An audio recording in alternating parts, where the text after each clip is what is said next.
Nah, jadi segala perangkat atau kaidah atau norma-norma secara hukum itu yang mengatur seluruh aspek yang berkaitan dengan upaya pemeliharaan di bidang kesehatan.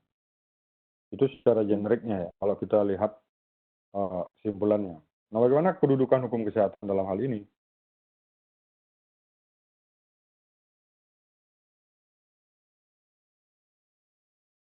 Bagaimana kedudukannya? Oke. Kedudukannya seperti ini ya. Ini sebenarnya berada di ranah hukum publik deh, khususnya hukum administrasi. Tetapi ada juga di bagian hukum privat dan hukum pidana. Karena nanti di dalam hukum privat, itulah adik-adik nanti ada namanya perjanjian di dalamnya, itu yang disebut dengan perjanjian. Kalau dalam istilahnya kita tuh di dalam hukum itu khususnya hubungan privat ya antara dokter dan pasien itu yang disebut dengan perjanjian terapeutik ya. Nanti ada katanya ke inform consent, nanti ada inform consent. Inilah yang digunakan dasar untuk nanti membuat suatu perjanjian.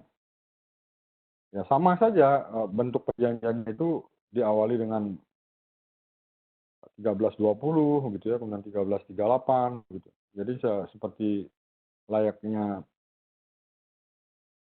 perjanjian biasa, cuma lebih kompleksitasnya lebih tinggi di kesehatan.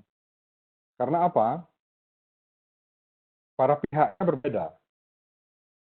Ini uniknya ya hukum kesehatan itu, karena komponen-komponennya itu saya berani mengatakan itu timpang dan tidak sederajat. Misalnya saya kasih contoh ya, kalau seorang pasien dan dokter, kalau dokter itu pernah menjadi pasien D, dia mengetahui kondisinya menjadi pasien itu tahu. Ya kalau toh memang belum pernah sakit ya, nggak mungkin lah manusia tidak pernah sakit ya, pasti pernah ya. Tapi kondisinya dia menjadi seorang apa namanya menjadi seorang pasien itu saya pikir pasti pernah. Tetapi pertanyaannya kalau kita balik, apakah seorang pasien dalam hal ini pernah menjadi dokter? Nah, ini pertanyaannya.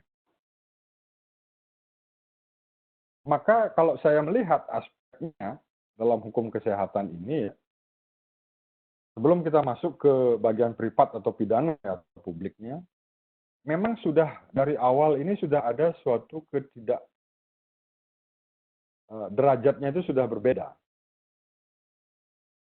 Kalau kita merujuk pada ketentuan hukum perdata, apakah para pihak itu kan harus kedudukannya sama ya? Kita masuk ke asas dulu ya. Hukum itu kan memposisikan orang itu posisinya sama. Dimanapun ada belajar hukum ya, itu pasti begitu dalilnya. Makanya ada istilahnya dalam asas hukum pidana itu equality before the law.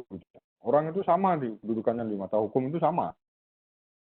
Nah kita coba membawa equality before the law ini di hukum kesehatan. Nggak bisa deh. Yang bagaimana mungkin bisa? Karena memang kedudukan hukumnya berbeda. Makanya saya tadi sampaikan, logika sederhananya begini. Seorang dokter itu pernah menjadi pasien, tapi seorang pasien nggak pernah dia menjadi dokter deh. Nah, ciri khas yang paling penting adalah apalagi kalau dalam sistem peradilan, kalau katakanlah terdakwa, kalau kita ibaratkan itu pasien ya, dia didampingi oleh seorang lawyer. Yang lawyer inilah yang memahami mengangkat derajatnya supaya sama dengan kedudukan hukumnya dengan yang lainnya. Tetapi dalam hukum kesehatan, pasien ini nggak pernah didampingi oleh expert di bidang hukum kesehatan. Di bidang kesehatan, nggak pernah. Saya tidak pernah melihat pasien itu didampingi oleh seorang dokter bayangan gitu ya. Pernah itu. Siapa yang menangani, maka dia yang melaksanakan. Jadi tidak ada opsi-opsi lain bagi pasien ini. Makanya posisi ini yang perlu kita gugat ya. Posisi ini perlu kita perkarakan. Memang posisi pasien ini lemah dari awal, itu kesimpulannya. Maka bagaimana mengangkat derajat daripada posisi pasien ini dalam kesehatan, maka disinilah hukum ini masuk dia untuk memberikan derajat yang sama. Nah, ini uniknya ya hukum kesehatan ini. Makanya saya katakan saya ingin memvisualisasi begini untuk membuka cakrawala berpikir adik-adik.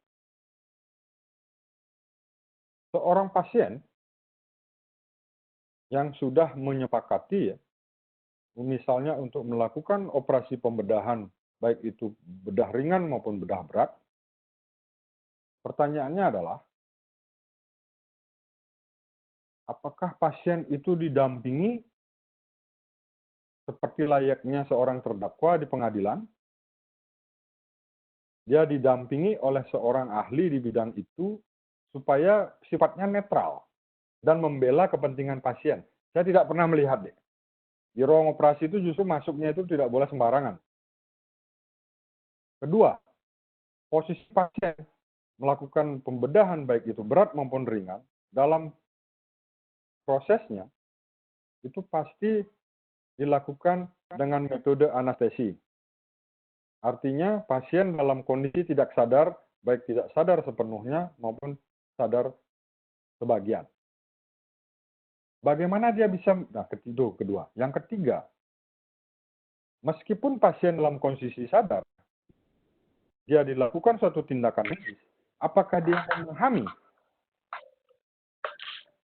Apakah seorang pasien ini memahami daripada clinical pathway, ini bahasa-bahasa kedokteran ya, atau clinical pathway atau alur klinis yang dilakukan oleh seorang dokter? Apakah dia paham? Saya yakin tidak ya. Nah, artinya apa? Pasien ini posisinya lemah sekali, deh. Maka lahirlah hukum kesehatan. Supaya tidak hanya pasien saja, dokter juga dalam kondisi yang berbahaya. Tapi selama ini, dokter ini memang agak-agak antipati sekali dengan keilmuan di bidang hukum. Ya. Karena pikirannya itu, karena dia berpikir begini. Seperti yang narasi yang saya tadi sampaikan itu, jadi para dokter itu menjadi paranoid dia. Karena posisinya itu timpang, jadi seolah-olah hukum itu masuk supaya mencari-cari kesalahannya. Padahal kan tidak. Saya katakan asas dalam hukum ya equality before the law. Jadi hukum itu sama ya di semua situasi dan kondisi bagi masyarakat, manusia. Dokter pun memiliki peluang-peluang yang sangat berbahaya sejatinya, yang perlu dilindungi begitu. Jadi tidak hanya semata-mata pasien dan dokter, tapi juga komponen lainnya. Nah, oke. Sebelum kita masuk begitu lebar, saya ingin mengajak adik-adik supaya jangan berpikir biner nanti ya, bahwa kedudukan hukum kesehatan itu hanya mengatur antara pasien dan dokter. Tidak hanya begitu ceritanya. Saya ingin tanya ke adik-adik, kalau seorang pasien masuk ke rumah sakit, ada komponen-komponen apa saja di dalamnya yang ikut serta? Satu, ada pasien. Kedua, pasti ada pihak rumah sakitnya. Pihak rumah sakitnya ini pun kita bisa breakdown ya. Jadi kita bisa breakdown. Rumah sakit ini bisa kita breakdown. Ada administrasinya, ada ada pegawai-pegawainya dan sebagainya. Nah, kemudian kita masuk juga ke dokternya. Ini dokternya juga banyak ya. Nah, kesimpulannya apa, Dek? Dalam hukum kesehatan, ini kompleksitasnya sangat tinggi. Tidak seperti segampang kita belajar, mohon maaf ya, hukum pidana, hukum perdata, dan hukum internasional, hukum administrasi. Karena kenapa saya katakan kompleksitasnya tinggi dalam hukum kesehatan ini? Karena banyak-banyak elemen yang masuk di dalamnya. Ada administrasinya, ada rumah sakitnya, ada tenaga-tenaga medisnya, ada pasiennya. Kemudian masuk di dalamnya juga ada obat di dalamnya, ada apotekernya. Jadi kompleks sekali, Dek. Dan ini potensi-potensi hukum itu berupaya untuk memberikan perlindungan di dalamnya, ini sangat dibutuhkan. Nah, kalau saya yakin Bu Gong Sri sudah memberikan ya, hukum kesehatan ini adalah ilmu yang baru ya, terlalu lama ya, paling berkisaran di tahun ya ya baru-baru lah ya, tidak terlalu seperti setua hukum-hukum yang lainnya. Kenapa baru disadari ini penting? Karena hukum kesehatan ini sekiranya ada ketimpangan yang begitu sangat ekstrim antara pasien dan seperti saya contohkan tadi itu ya. Jadi maka perlu hukum ini masuk ke dalamnya untuk melindungi baik itu pasien dan semua stakeholders yang ada di dalam. Baik itu rumah sakit dan komponennya, baik itu dokter dan komponennya, baik itu tenaga obat dan komponennya, baik itu pasien dan komponennya. Begitu banyak hal yang perlu hukum ini memberikan perlindungan. Tidak hanya semata-mata antara dokter dan pasien, tidak.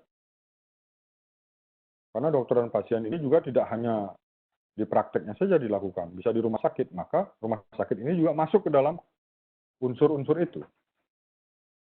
Ya.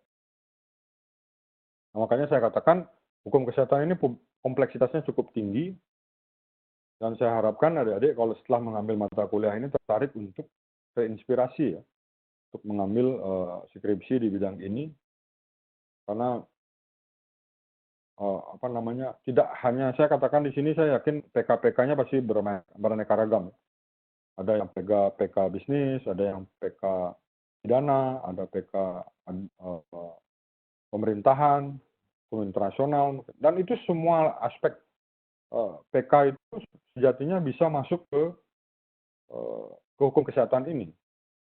Apalagi yang di PK pemerintahan atau administrasi ya.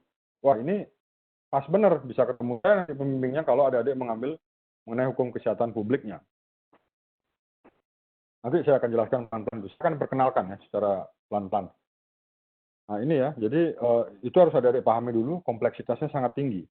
Dan ingat, tidak hanya di hukum perdata dan pidana hukum kesehatan ini berada, tetapi juga berada di ranah hukum publik, khususnya di hukum administrasi negara. Karena banyak kebijakan-kebijakan terkait kesehatan, Dek. Oke, lanjut ya. Nah, ini korelasi hukum kesehatan dengan hukum kedokteran. Nah, hukum kedokteran ini adalah bagian daripada hukum kesehatan yang penting, yaitu ada yang berhubungan langsung dengan pelayanan medisnya. Nah, cuman hukum kedokteran ini, hukum kesehatan dalam sempit dia ya, karena melihat dalam aspek kedokterannya saja. Nah, saya masuk ke korelasi hukum kesehatan. Oke, balik ya. Korelasi hukum kesehatan, kedokteran, hukum kedokteran inilah nanti ada menurunkan dua cabang dari aspek privatnya dan aspek dananya. Nah, dalam hukum kedokteran inilah potensi-potensi tinggi terjadinya malpraktek, begitu ya. Kalau dalam hukum pidana malpraktek, kemudian juga potensi menimbulkan wan prestasi atau tidak melaksanakan kewajibannya dengan baik, begitu ya. Nah, hukum kesehatan dengan hukum kedokteran ini yang paling banyak memang selama ini ya, atau bahkan selama ini itu adik-adik itu diberikan materinya. Makanya saya katakan angkatan ini bersyukur ya. Jadi saya akan memberikan ini. Ya. Nah, saya akan memberikan ini. Ini yang memang belum diberikan sama sekali oleh selama ini perkuliahan hukum kesehatan. Jadi saya mengkorelasikan hukum kesehatan dengan hukum kesehatan masyarakat. Nah, saya akan menjelaskan ini bagaimana hubungannya. Nah, kalau kita melihat definisi adalah ini ya, jadi keseluruhan aturan hukum yang mengatur hubungan antara pemerintah dan masyarakat, jadi hubungan antara lembaga pemerintah yang berkaitan dengan pelayanan kesehatan masyarakat. Jadi artinya kedudukannya lebih pada ke hukum publik, khususnya hukum administrasi negara. Karena di dalamnya ada kebijakan-kebijakan, kebijakan-kebijakan kesehatan. Nah, saya ingin masuk ke dalam kedudukan hukum kesehatan masyarakat. ini memang lebih kebijakan itu adalah pemerintah dalam hal pelayanan kesehatan masyarakat. Lebih ke pelayanan kesehatan masyarakatnya.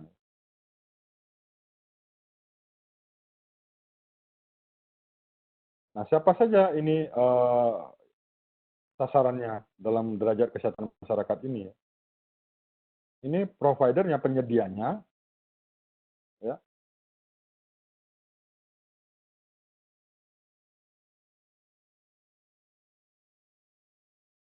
Jadi penyedianya itu adalah pemerintah, pemerintah daerah, dan masyarakat.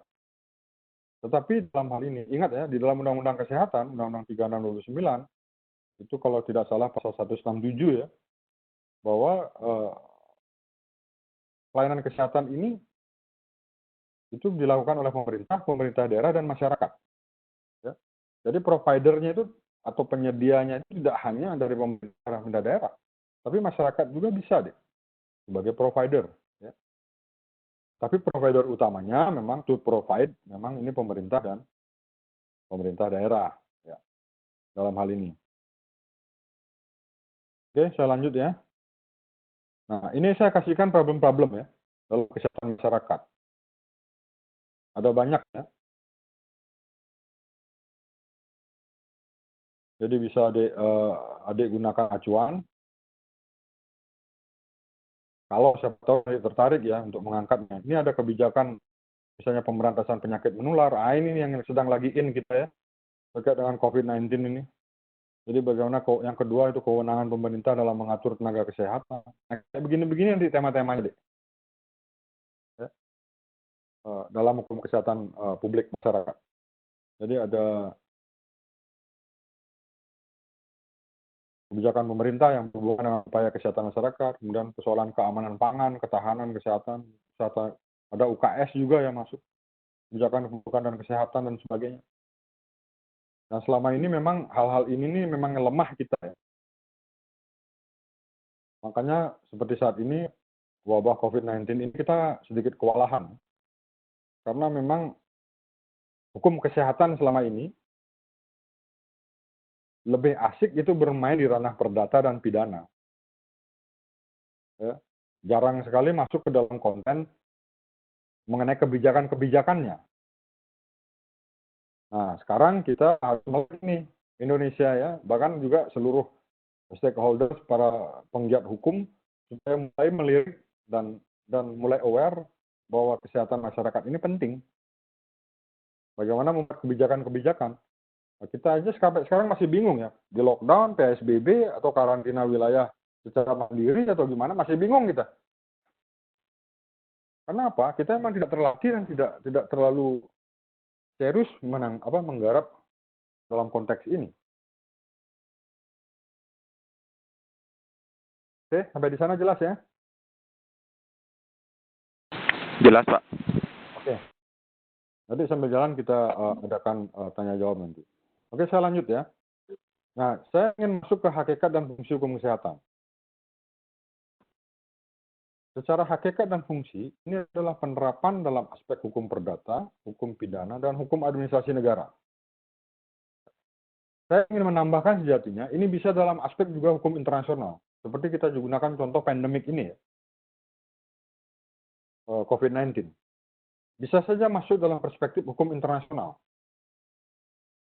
Nah, saya memberikan visualisasi seperti ini ya. Bagaimana pertanggungjawaban negara yang mengizinkan misalnya Cina, Tiongkok ya, masyarakat Tiongkok, padahal di sana sudah memang merebak COVID-19, tetapi dia masih mengizinkan warganya untuk pergi ke Indonesia.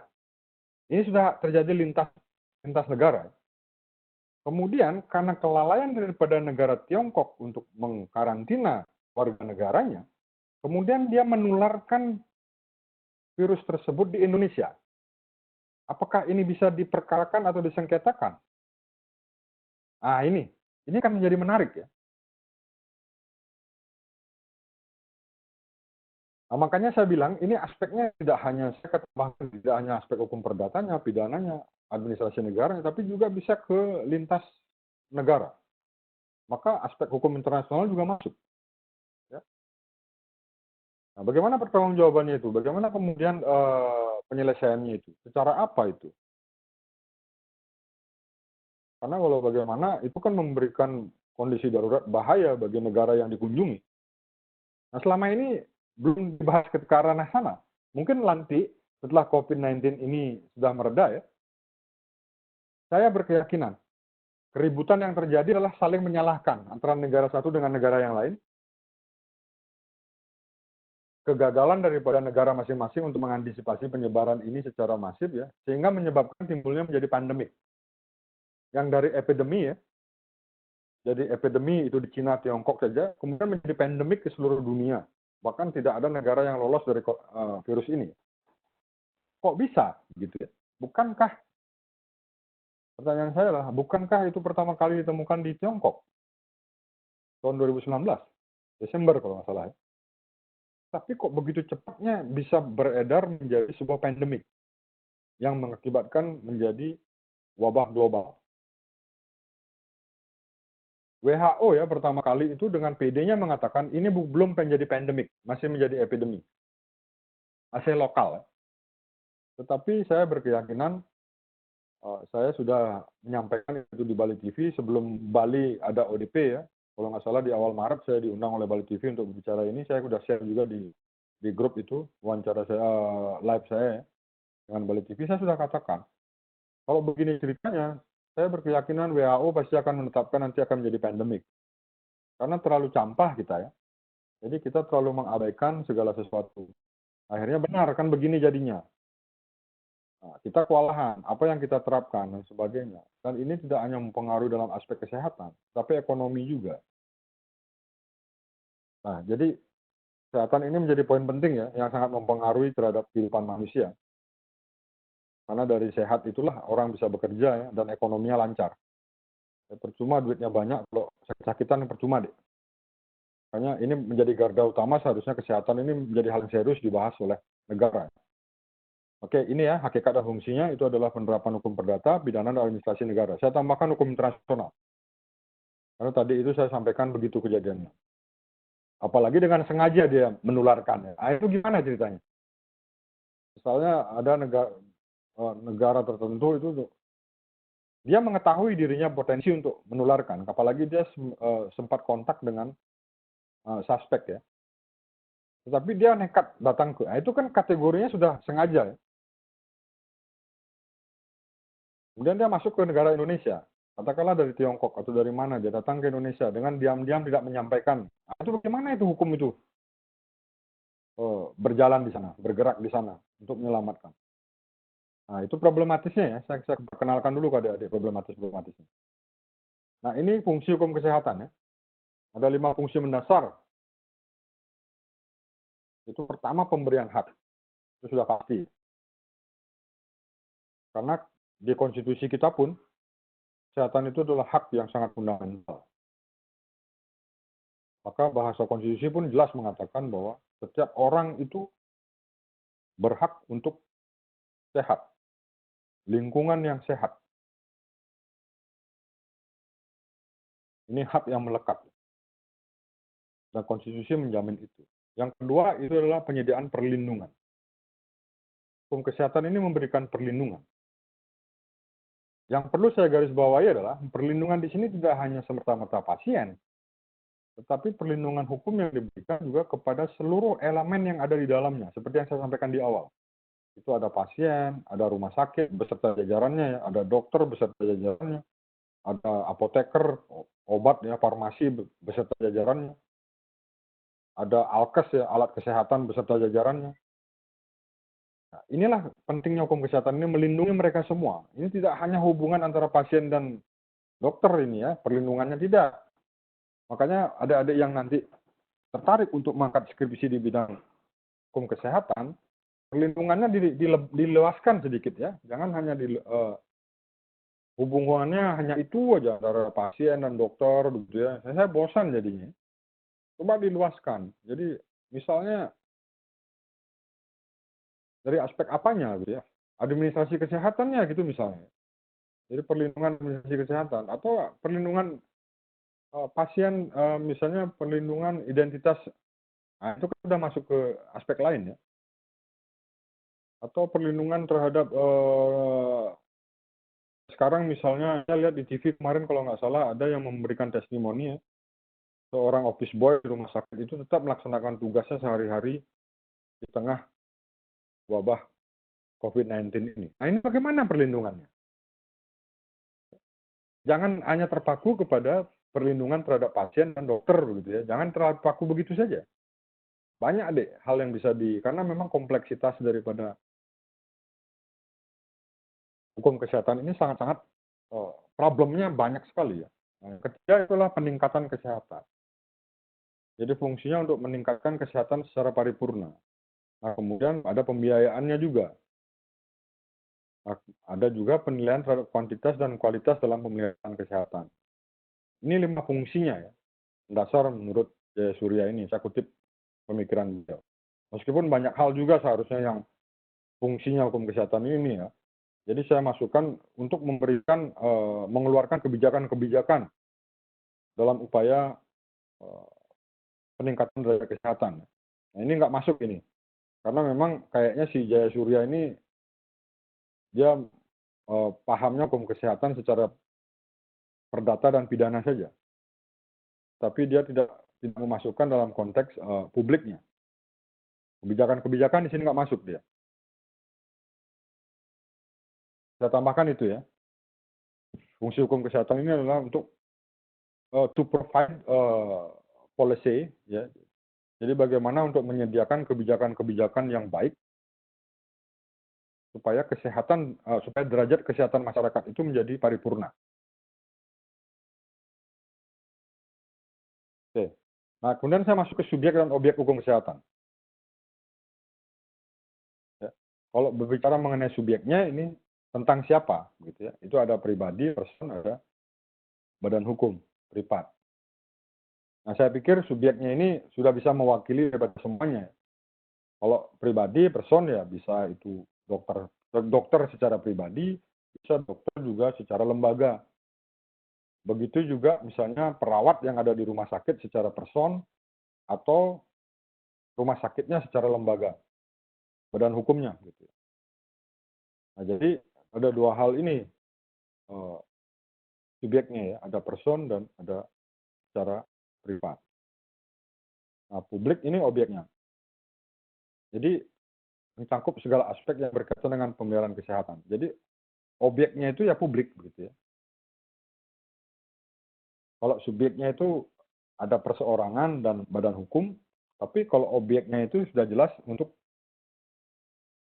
publik. Jadi kesehatan masyarakat secara keseluruhan tanpa terkecuali. Jadi tidak melihat itu personal, tidak melihat itu privat gitu. Tapi objeknya itu adalah kesehatannya itu general ya, publik. Nah, saya masuk selanjutnya itu perbuatan hukum dan akibat hukum dalam hukum kesehatan. Nah, apa itu akibat hukum? Yaitu timbulnya hak dan kewajiban. Jadi segala perbuatan subjek hukum yang dapat menimbulkan akibat hukum. Kan begitu kalau adik-adik belajar pengantar ilmu hukum dulu. Apa yang dimaksud dengan akibat hukum? Nah, saya memberikan contoh seperti ini ya. Dokter yang melakukan tindakan medik kepada pasien. Saya menggunakan contoh ini dulu ya, sebelum nanti contoh-contoh yang lain.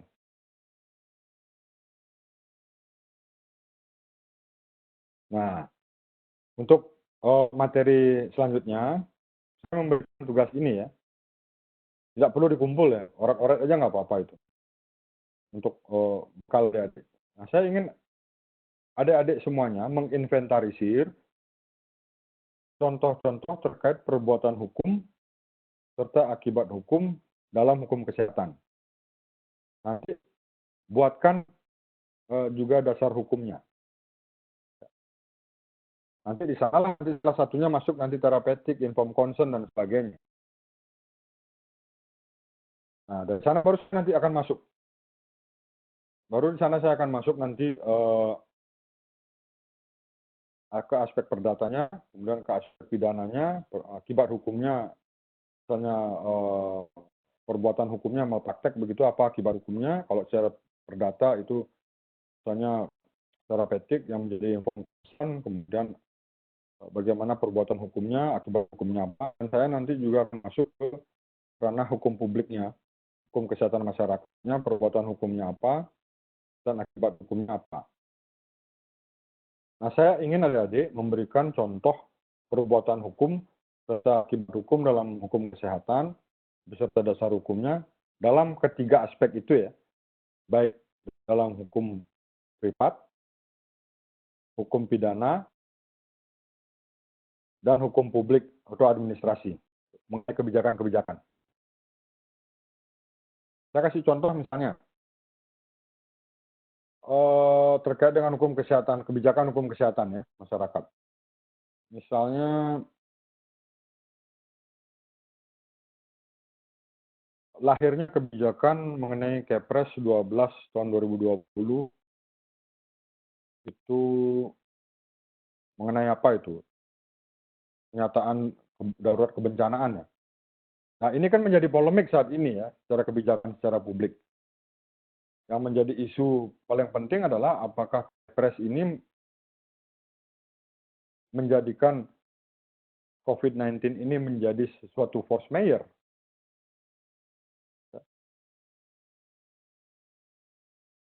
Nah, bagaimana dampaknya terhadap publik? Akibat hukumnya apa? Ribut sekarang kan? Karena para pengusaha berpikir nanti diterbitkannya Kepres ini takutnya nanti menjadi force majeure, kemudian akan menjadikan berakhirnya suatu perikatan. Bisa rugi besar para pengusaha semua ya, terutama di lembaga-lembaga yang bergerak di bidang keuangan. Kebijakan-kebijakan ini yang saya kasih contohnya mengenai hukum kesehatan masyarakatnya. Jadi di tengah COVID-19 ini keluar Kepres seperti itu, yang malah bisa menimbulkan polemik di dalam publik. Karena objeknya, ingat yang saya sampaikan tadi ini, jadi jangan lupa objeknya ini adalah,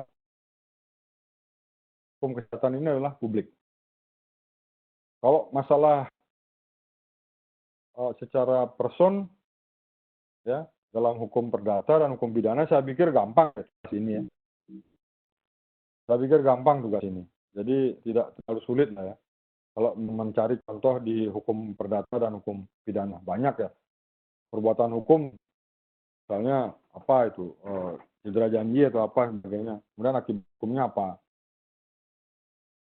Lalai dan sebagainya. Gitu. Nah, kemudian perbuatan hukumnya dalam pidana misalnya malpraktek, akibat hukumnya apa? Saya pikir gampang itu. Tapi kalau yang hukum kesehatan masyarakat ini yang bersifat publik ini adik-adik rasanya perlu berpikir dalam ini, dalam mengerjakannya. Oke, saya pikir begitu ya. Tidak terlalu lama, tugas ini kita akan diskusikan minggu depan. Jadi carikan contohnya, perbuatan hukum serta akibat hukum. Dan jangan lupa dasar hukumnya, karena adik-adik ini kuliah di Fakultas Hukum ya, selalu berbicara harus ada dasar hukumnya. Nah, nanti baru kita masuk nanti ke perbuatan-perbuatan hukum itu, kita cikal bakalnya nanti masuk ke ya, ke informed consent, ke malpraktek, ya, dan sebagainya. Dan juga saya akan selipkan nanti mengenai hukum kesehatan masyarakat terkait perbuatan hukum dan akibat hukumnya. Banyak hal ya, kalau adik-adik ingin melihat penelitian-penelitian saya 3 tahun terakhir ini, saya sudah banyak melakukan penelitian-penelitian yang dibiayai terkait dengan public health law ya, hukum kesehatan masyarakatnya. Seperti salah satu contoh saya, penelitian saya yang dibiayai tahun 2017 atau 18 itu saya lupa ya, itu terkait dengan regulasi Indonesia sepertinya perlu regulasi terkait dengan anti-obesitas. Jadi kayaknya sepertinya negara kita ini perlu intervensi terkait dengan obesitas di Indonesia. Misalnya pengkonsumsian gula garam, karbohidrat yang berlebih, itu rasanya perlu diatur. Karena apa? Supaya memberikan derajat kesehatan secara paripurna. Dengan demikian, maka kesehatan masyarakat bila mana terkontrol dalam pengkonsumsian gula, karbohidrat, dan sebagainya, maka obesitas kita atau kegemukan di Indonesia itu bisa terkontrol. Apakah ide saya ini muluk-muluk? Tidak. Jepang sudah memperlakukannya. Makanya adik-adik, coba tonton film Jepang itu. Mana ada yang lingkar pinggangnya melebihi di atas rata-rata ya. Semuanya langsing-langsing. Karena memang apa? Negaranya itu memang mengintervensi. Bahkan itu sudah, aturan-aturan itu sudah dibuat di dalam perusahaan-perusahaan.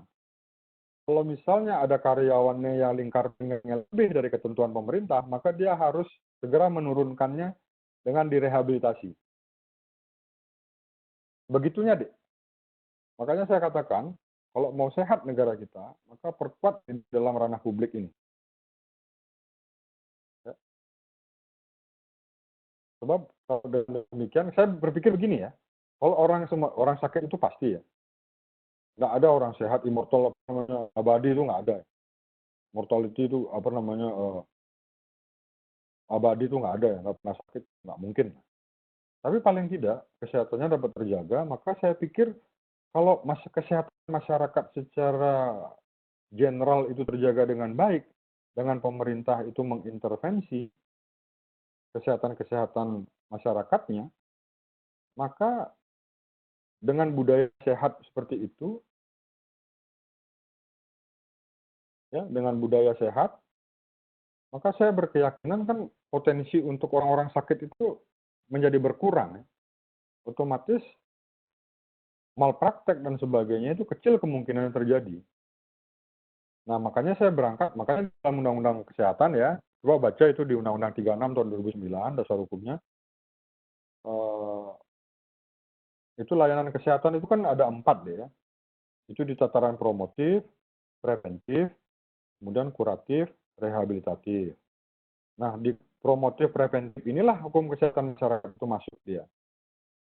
Jadi mengeluarkan kebijakan-kebijakan terkait bagaimana kesehatan masyarakat itu supaya menjadi baik. Tetapi sakit itu tidak bisa dihindari. Kalau memang sudah masuk ke tataran kuratif dan rehabilitatif, maka di sini juga hukum kesehatan harus berjalan dengan baik ya. Ingat, ini jangan lupa hak ini harus dijaga, perlindungannya harus dijaga ya, dan sebagainya. Itu poin-poin pentingnya ya. Oke, saya pikir demikian. Ada komentar?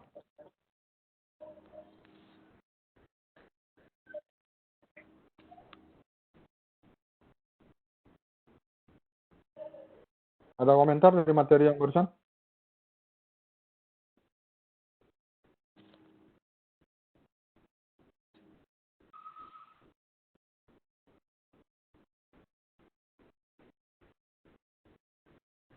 Mengenai tugasnya, bukan tugas ini ya, jadi tidak dikumpul, jadi nanti cuma buat saja carikan contoh terkait perbuatan hukum serta akibat hukum dalam hukum kesehatan serta dasar hukumnya.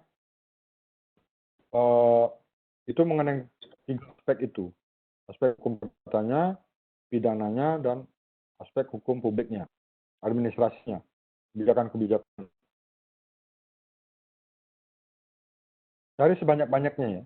Nanti minggu depan buatkan kalau bisa dalam bentuk PowerPoint, nanti kita bergilir untuk share konten ya.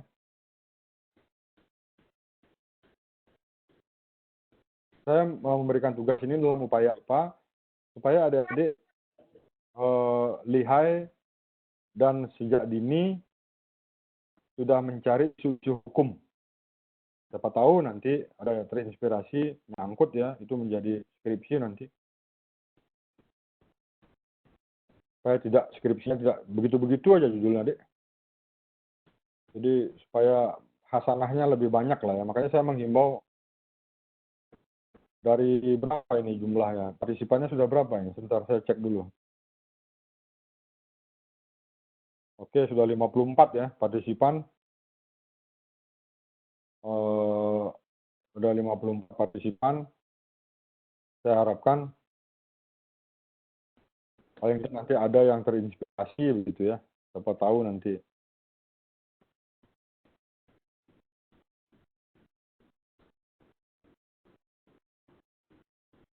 tertarik untuk mengangkat mengenai hukum kesehatan. Oke, ada yang berkomentar? Saya persilakan. Ada waktu sekitar 8 menit lagi ya. Kita 1 jam aja lah.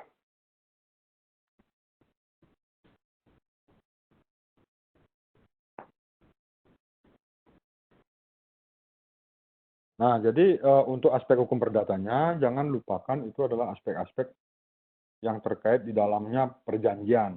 Ya. Cuman uniknya di dalam perjanjian hukum kesehatan itu tidak sama dengan perjanjian dalam hukum lainnya. Itu uniknya di dalam hukum kesehatan. Jadi itu yang akan kita bahas minggu depan ya. Bagaimana uniknya dan ada kesamaan dan ketidaksamaan dalam perjanjian hukum kesehatan dengan perjanjian hukum lainnya. Gitu. Ada pertanyaan? Saya boleh tampilkan video kamera nggak ya? Saya supaya lihat aja wajah kalian beberapa menit saja. Ini saya lihat baru Ami aja yang sangat standby dari awal. Yang lainnya malu-malu kucing ini.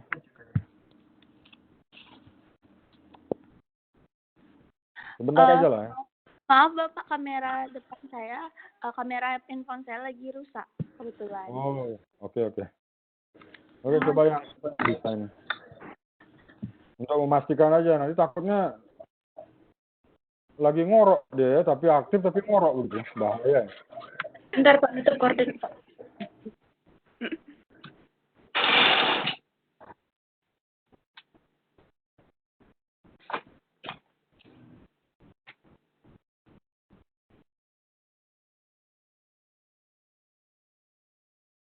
Oke. Ya.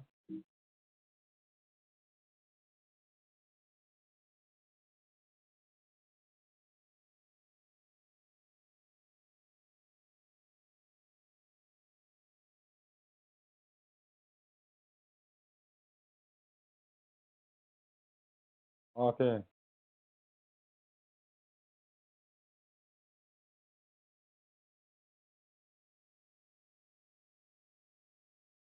Ya sudah, memang jangan dipaksakan, memang kalau memang koneksi.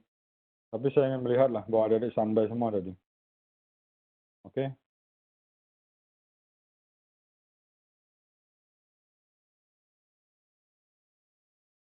Ada yang di luar daerah ya? Apa semua di Bali nih? Di Bali, Pak. Di Bali Bapak. Di Jawa, Pak. Di Jawa. Lagi di Yang Bali. Jawa di mana? Oh, ya. Tanya lagi, Pak.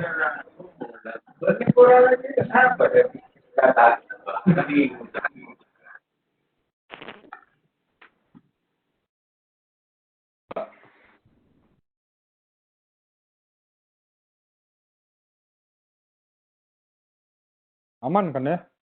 Oke, jaga kesehatan lah ya.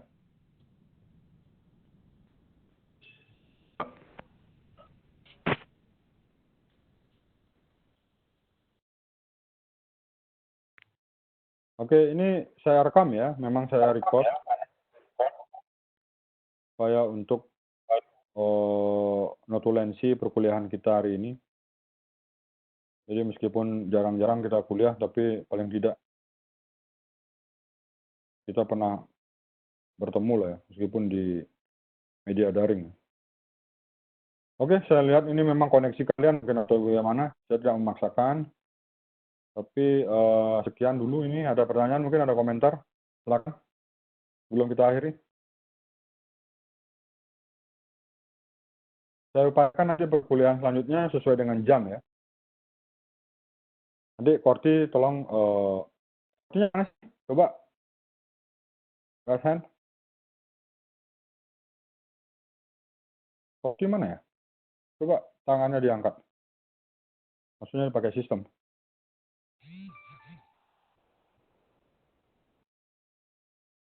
Mana dia? Coba ngomong dong. Saya Bapak. Mana dia? Atas nama Maharani.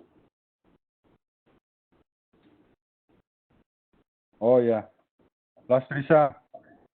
Iya, Bapak. Oke. Ya sudah, nanti ada komentar nggak untuk yang semuanya ini? 54 orang ini ada komentar? Perkuliahan kita nanti apa tugas sebagainya, ada kebingungan atau gimana?